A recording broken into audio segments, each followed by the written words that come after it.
So let's get started with the exam 3 review. First problem, we are dividing rational expressions, which means we're going to factor everything completely and then multiply by the reciprocal. So first problem, upper left-hand numerator here. If we try to factor this, we're looking for numbers that multiply to be 9 and add up to be 3. I don't believe that factors. So this is going to stay 9x squared plus 3x plus 1. We're not able to factor that. The denominator is a difference of perfect cubes. We talked about using SOAP in order to factor that. So if you take the cubed root of both of these, this is just 3x to the third power minus 1 to the third power. And factoring based off of our formula for difference of perfect cubes, this would be 3x minus 1 times 3x squared, opposite sign, 3x times 1, and then always positive 1 squared.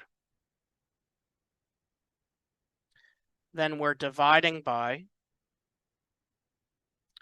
well, on top here, if we look to factor the numerator of the upper right, 6 times 3 is 18.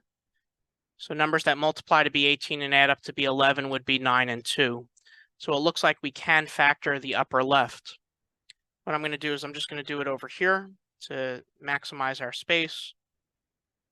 I'm going to write 6x squared plus 9x plus 2x plus 3. Take out a GCF of 3x. Take out a GCF of 1. And it looks like completely factored, this would be 2x plus 3 times 3x plus 1.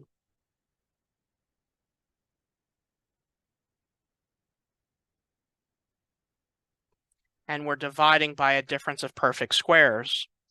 This would factor to be 3x plus 1 times 3x minus 1. That's how we talked about factoring a difference of perfect squares. This is 3x to the second minus 1 to the second. So at this point, we did the heavy lifting. We factored everything. So now instead of writing divided by, we're going to change that to multiplying by the reciprocal.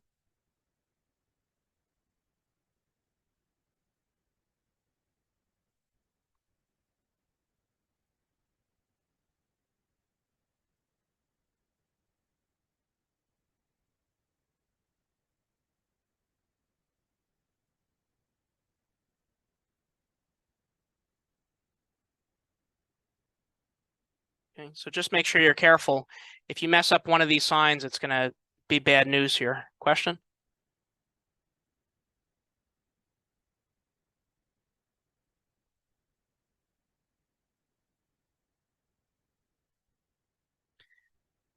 Yeah, so the question is, when would be appropriate to simplify? So we identified even in this first fraction, we could cancel this out right here.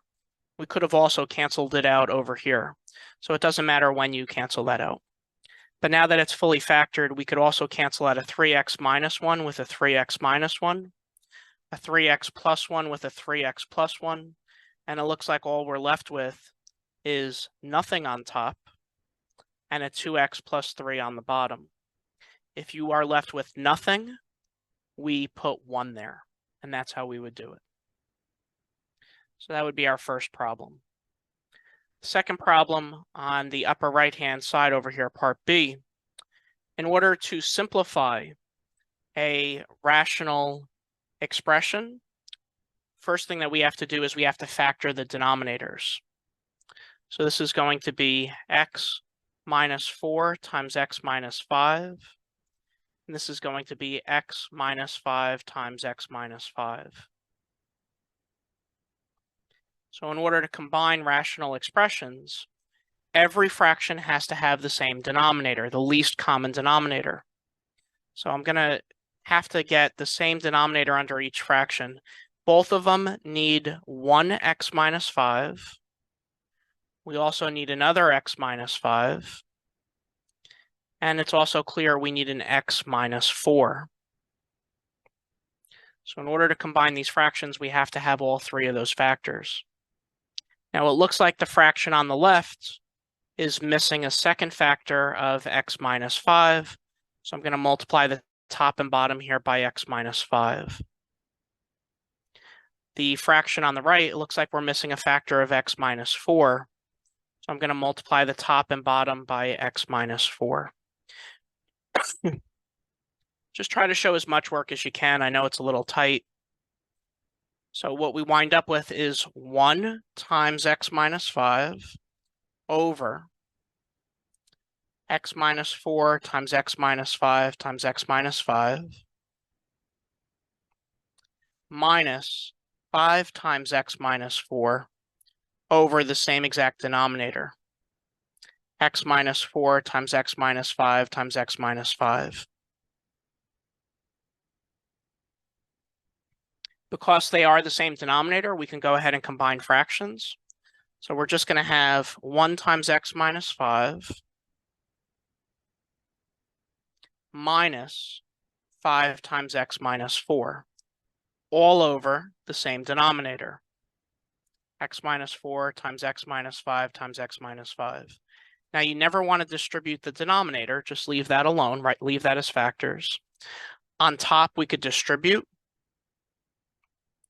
and we're left with x minus 5 minus 5x plus 20 over the denominator.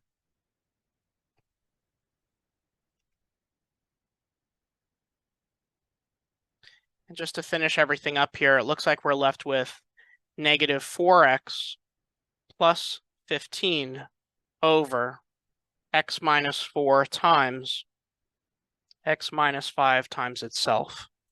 Now you could write x minus 5 times x minus 5 if you want. We know that that's the same thing as putting a little squared there. It just saves you maybe 3 seconds of writing.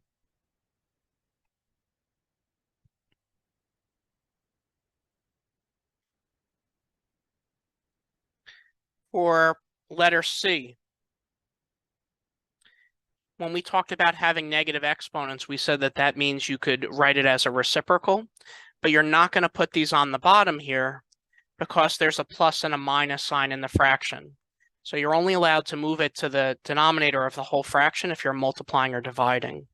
So what we have to do to handle these negative exponents is write 1 over k to the first plus 1 over p to the second, all divided by 1 over k minus 3 over p to the second.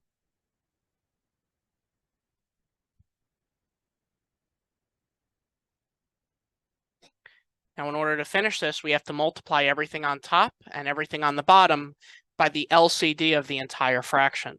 So the LCD between k, p to the second, and k, the LCD would have to be k times p to the second. Remember, when you're figuring out the LCD, you are using the highest power of the variables. So I'm going to distribute this. And we get kp squared times 1 over k plus kp squared times 1 over p squared divided by kp squared times 1 over k minus kp squared times 3 over p squared.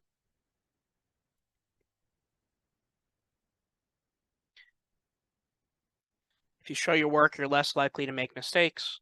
So let's see what happens here. A k cancels out with a k here, and you're just left with p squared times 1. The p squareds cancel, so p squared plus k. On the bottom, the k cancels with the k. We're left with just p squared. P squared cancels with the p squared. We're left with just minus 3k, and that would be it. Right, so it's not a particularly hard problem, but there's a lot of moving pieces where you have to be careful with your signs. Now, I've been warning you about distributing exponents. So a problem like letter D, you're allowed to distribute exponents because you're multiplying on the inside. You just can't distribute exponents if there's a plus or a minus on the inside. So here, let's go ahead and distribute this power. So it's going to be 4 to the first times 2 is 4 to the second. 1 times 2 is a to the second. And then 3/2 times 2 is just 3. And we're multiplying that by the cubed root of 64 to the second power. Remember, we have this property where if you have a fractional exponent, that's the same thing as the nth root of x to the m power. And we saw that a whole bunch when we were talking about those lessons. The cubed root of 64 is 4, so this is just 4 to the second. 4 to the second times 4 to the second is just 4 to the fourth. If you want to leave it like that, that's fine for me. If you want to type it into your calculator and come up with an exact number, 4 to the fourth is 256.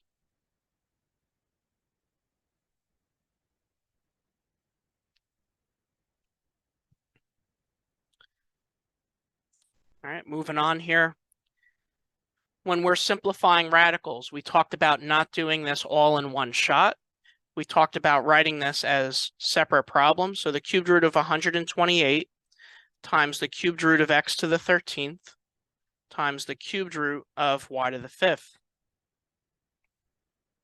We talked about a few different ways to do simplifying radicals. One of them is perfect cubes that go into 128, perfect squares. My favorite is using the prime factorization tree. So what I would do is I would say 128 is the same thing as 2 and 64. 64 is the same thing as 8 times 8. 8's the same thing as 2 and 4, which is 2 and 2. So we're breaking we're breaking down each of these terms to prime numbers. 2 is the smallest prime number. 8 is the same thing as 2 and 4. 4 is 2 and 2.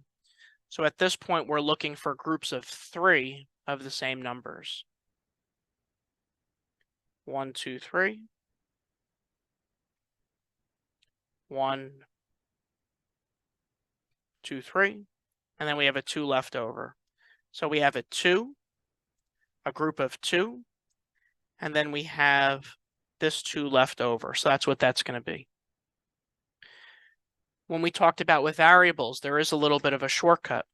We could write this as x to the 13 over 3, which is the same thing as 3 goes into 13 4 times, and there's 1 left over. So this would reduce to x to the 4th times the cubed root of x to the 1st. And then the cubed root of y to the 5th, well, we could write this as y to the 5/3. 3 goes into 5 once, with 2 left over. Y, and then we have the cubed root of y squared. So if we're going to write this nice and succinctly, you just multiply everything on the outside times everything on the inside. So it's just going to be 4x to the 4th y times the cubed root of 2xy squared. That would be our final answer. And while we're on the topic of simplifying radicals, letter F, it doesn't look like we could simplify a square root of 5, so I'm just going to leave that alone. But we talked about a couple different ways to simplify radicals. One way to do it is by finding the biggest perfect square that goes into it. So, I mean, I could write 20 as 2 times 10, which is 2 times 5.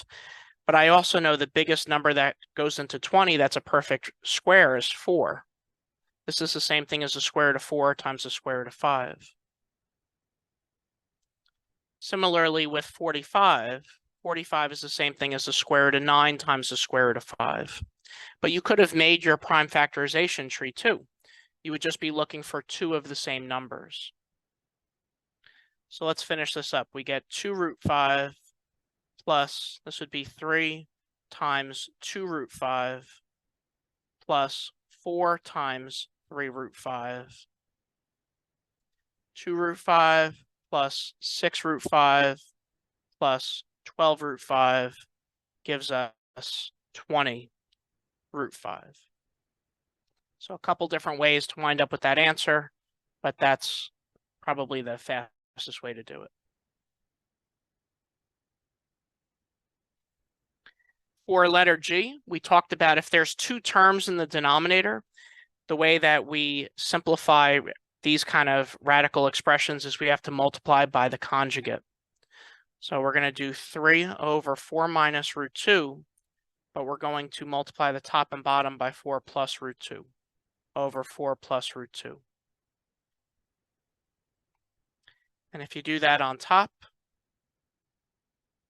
we're going to get 12 plus 3 root 2 over 16 plus 4 root 2 minus 4 root 2 minus the square root of 4. Using the conjugate always cancels out the middle terms, so we're just left with 12 plus 3 root 2 over 16 minus 2, which simplifies to 12 plus 3 root 2 all over 16 minus 2 is 14.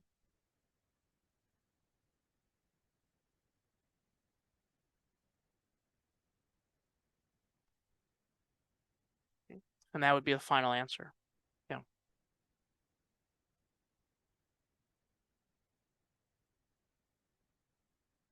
So question was, how do you multiply out the numerator here? So 3 times 4 is 12.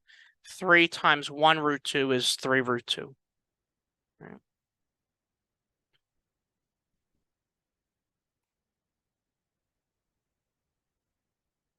All right, good questions.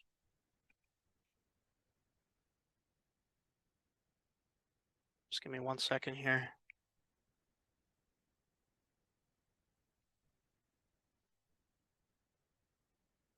Okay. So that takes care of that. Let's move on to letter H. When we're multiplying radicals, remember we multiply the outside numbers and we multiply the inside numbers, which are called the radicands. So root 7 times root 7 is root 49. Square root of 7 times the square root of 14 is the square root of 98. Plus the square root of 98 minus square root of 14 times the square root of 14 is negative square root of 196. So it looks like we're multiplying conjugates here. And we talked about anytime you multiply conjugates, the middle terms cancel. Square root of 49 is 7. Square root of 196 is a perfect square of 14. So the answer for this would just be 7 minus 14 is negative 7.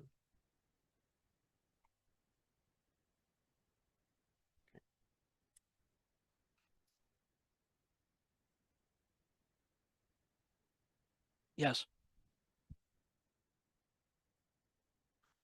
All right. So let's move on to the second page. Second page, we have rational equations. And in order to do these, we have to make sure that we factor out completely the denominators of these fractions. And then we're going to multiply everything by the least common denominator. So it looks like x plus 2 is already factored. So this is fine just the way it is. The second fraction, we're going to have 2 over x plus 2 times x minus 2 would be completely factored. And then this third equation, or this third fraction, we have 1 over x minus 2. So it's completely factored.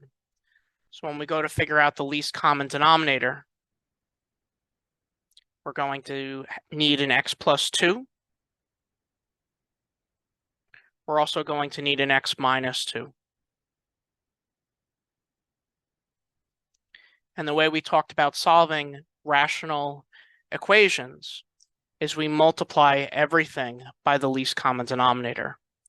Now, it is kind of a lot of writing, but the more work you show, the less likely you'll make mistakes. So I'm going to take a minute and I'm just going to write this all out, and then we'll see what cancels.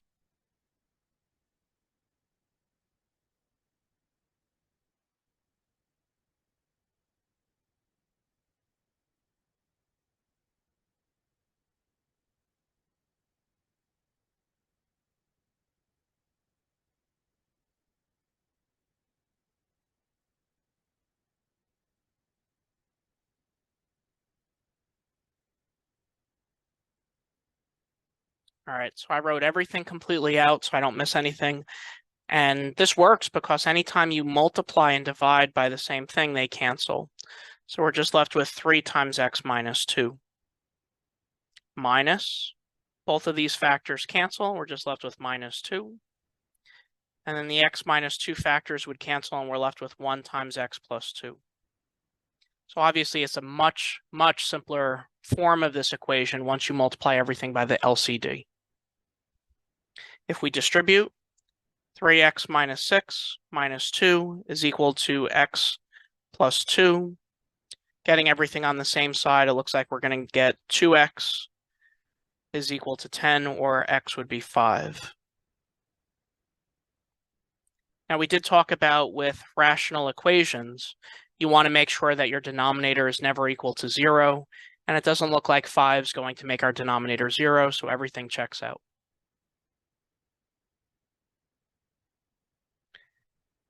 For problem B, we have 2 radicals, and we talked about that you are not allowed just to square everything. Math doesn't work like that. So if you do that, I can't give you any partial credit.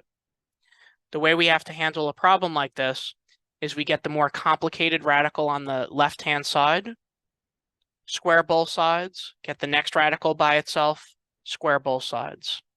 That's how we're going to handle this. So I'm just going to keep the x plus 2 over here. I'd say that both of these radicals are about the same level of difficulty or complexity. So I'm going to add the x minus 3 radical to the other side. And we get x plus 2 is equal to 1 plus the square root of x minus 3.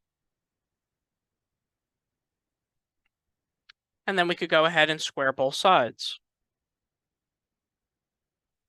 When you square a square root, it cancels. And on the right side, we are going to have to distribute this.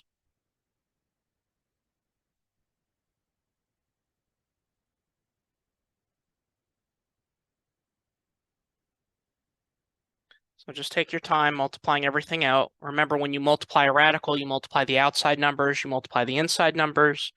And when you multiply the same radical times itself, it's going to cancel. So 1 times 1 is 1.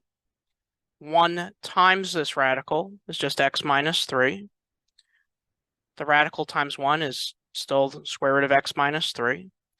And then we have the radical times itself, which anytime you multiply a radical by itself, it cancels out. So now we just have to clean it up. It looks like we have 2 of the same radicals, so I'm going to add radicals. If their radicands are the same, we add the outside numbers. And then we're just left with x minus 3.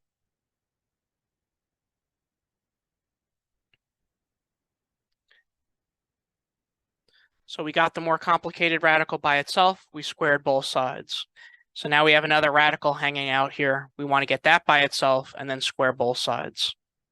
So I'm going to subtract x on both sides. I'll bring the 1 over, and I'll bring the 3 over. So it looks like 2 minus 1 is 1, plus 3 is 4, is equal to 2 square root of x minus 3. Remember, we want to get square root by itself, so we could just divide everything by 2.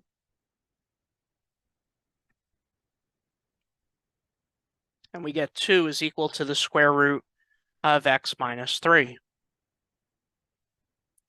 The square root is by itself. So what we could do is square both sides. 4 would equal x minus 3, x would be 7. We should always double check our answer. So if you plug in 7, you get the square root of 9 minus the square root of 4 is 1.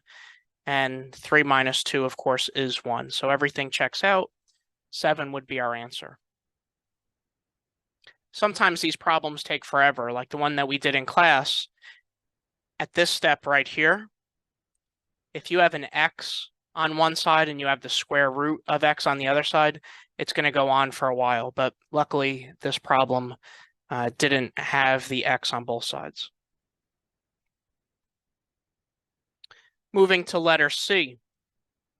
Looks like there's only one radical. So the steps in math are the same, right? Whenever we're solving radical equations, we get the radical by itself. raise both sides to the index power. If there's multiple radicals, you just keep doing that those steps multiple times. Yes. Yeah, so for this problem, what we're going to do is we're going to try to get the radical by itself.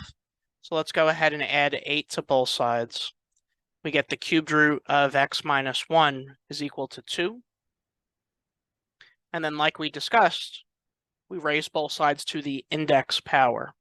So we're not going to square both sides, obviously, because it's a cubed root. We're going to raise both sides to the third power to cancel out these radicals. X minus 1 would equal 8, so x would be 9.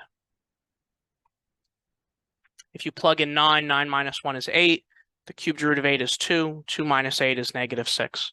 So everything checks out.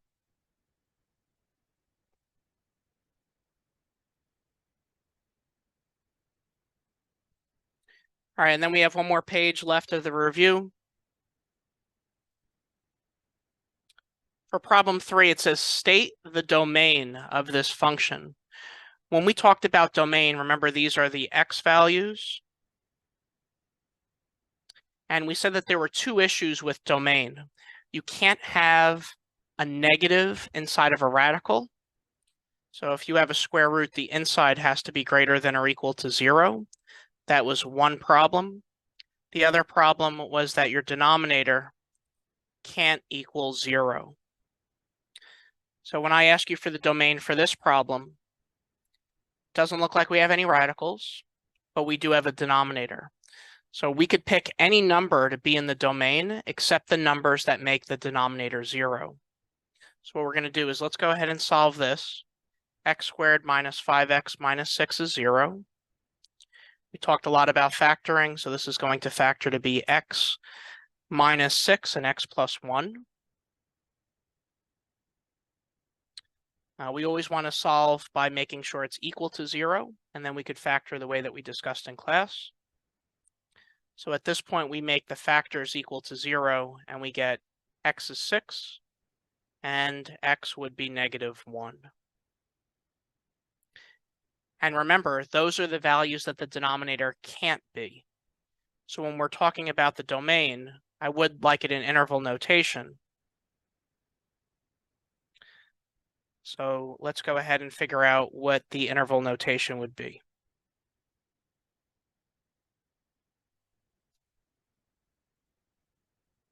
All right, so let's make our number line, and we're going to put negative 1 on the number line and 6. You could pick any number up to negative 1, between negative 1 and 6, and then bigger than 6. The way we write this in interval notation is from negative infinity to negative 1, from negative 1 to 6, and then from 6 to positive infinity.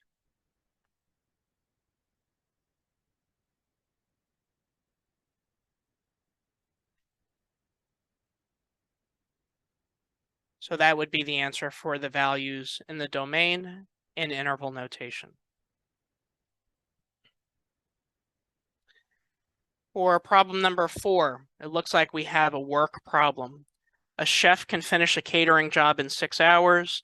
His students can do the same job in 12 hours. How long will it take them if they do the job working together? So we talked about distance equals rate and time problem, which I think the next problem is going to be. We also talked about work is equal to rate times time. So when we're doing a job like this, like let's look at the chef, and then let's look at the student.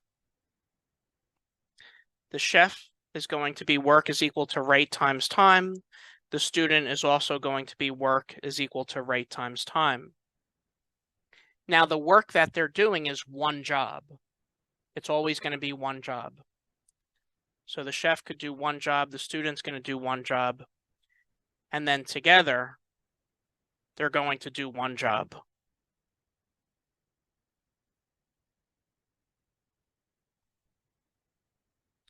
Now it says that the chef could do it in 6 hours.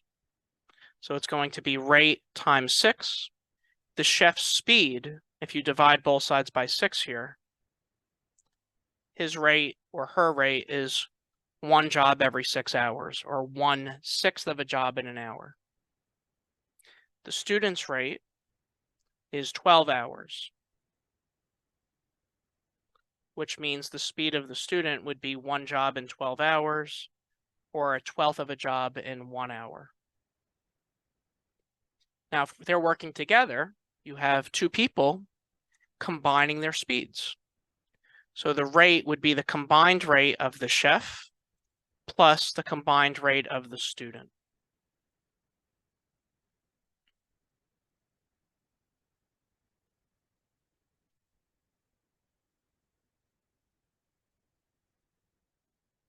So we have to get a common denominator in order to combine these. 1 over 6 is the same thing as 2 over 12, plus 1 over 12 is 3 over 12. And we are looking to solve for time. So instead of dividing both sides by 3 over 12, which you could do, 1 divided by 3 over 12, another way to do it is to multiply by the reciprocal. So it looks like the time to do one job would be 12/3 hours. But nobody really ever talks like that. So let's just, 3 goes into 12 4 times. So 4 hours, right? You always want to make sure you simplify. Yeah. And if you think about it, it's kind of interesting, right? So takes one person 6 hours, one person 12 hours. And the beauty of working together, 4 hours is so much shorter. So it makes sense for them to work together. And it looks like we have one more problem to go. We have Sheldon from the Big Bang Theory. He's traveling 30 miles downstream with the current, which means that the water's making him go faster. So let's set this up. We have downstream and we have upstream. We're going to have distances equal to rate times time. We want to make sure we're nice and organized. So in his boat, Sheldon can travel 30 miles downstream in the same time it takes to travel 10 miles upstream. If the rate of the current is 5 miles an hour, find the rate of the boat in still water. Okay, so if you're going downstream, the current is making you go faster. So you're going to be taking your speed and you're going to be adding the current. To go downstream, to go upstream, the current is working against you. So you're going to take your speed and subtract the current. We also know that the current is 5 miles an hour. So we're just going step by step. If the current is 5 miles an hour, let's go ahead and plug that in.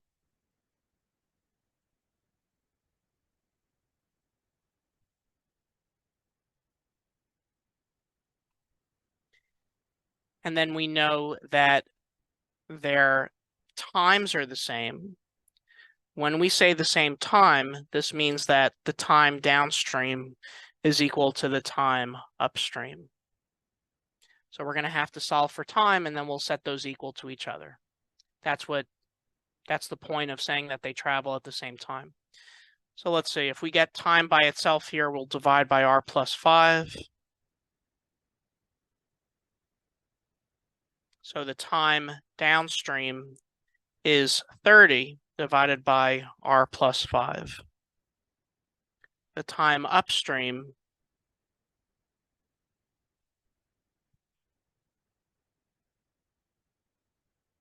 is 10 divided by r minus 5. So if their times are the same, and math the same means that they're equal.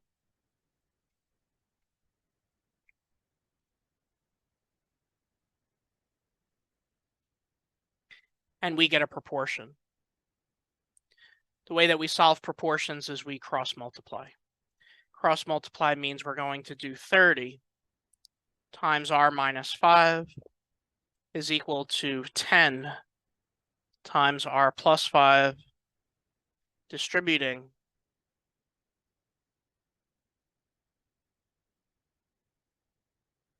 and then getting r by itself.